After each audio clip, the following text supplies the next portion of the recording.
stab him with the scissors. The rifle falls to the floor and Tom tries to grab it at the same time as Gary, causing the weapon to go off.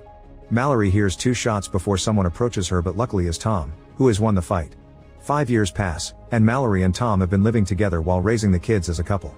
They have a whole system in place to keep the house safe and use string to go looking for supplies when they need them. One afternoon, Mallory is out on a supply run when she hears some cars driving nearby. She waits for them to leave and rushes back to the house to tell Tom about it, so they agree they won't go out alone anymore.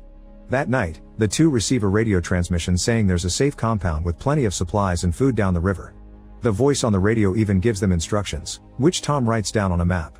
Apparently seeing will be required to cross the rapids, and the voice recommends following the sound of the forest birds because they can tell when the entity is around. Tom wants to go to the compound, but Mallory refuses because she thinks it's a trap. Sometime later, while the family goes out to look for supplies together, they hear the cars again, so Tom goes to distract them while Mallory and the kids get out safely.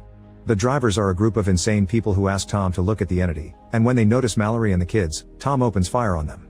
He manages to kill a few of them, but they shoot back at him, so if Tom wants to save his family, he has no choice but to take off the blindfold to shoot with a better aim. After killing them in seconds, Tom sees the entity and self-deletes. Mallory has a breakdown over her loss and decides it's time to leave for the shelter after all. Now it's been 42 hours on the river and the group is approaching the rapids pretty quickly. When they reach the bumpy waters, Mallory tries her best to get through, but the boat flips over and everyone falls out. Mallory calls out to the kids and finds the boy in the water, but the girl has made it to the land. Thankfully Mallory finds her quickly because the girl has a bell that she keeps ringing.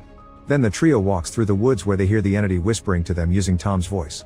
Mallory tries to run away from it, only to fall down a small hill.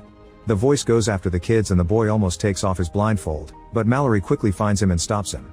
She can't find the girl though, so she starts apologizing for yelling at her and the sound of her voice allows the girl to go.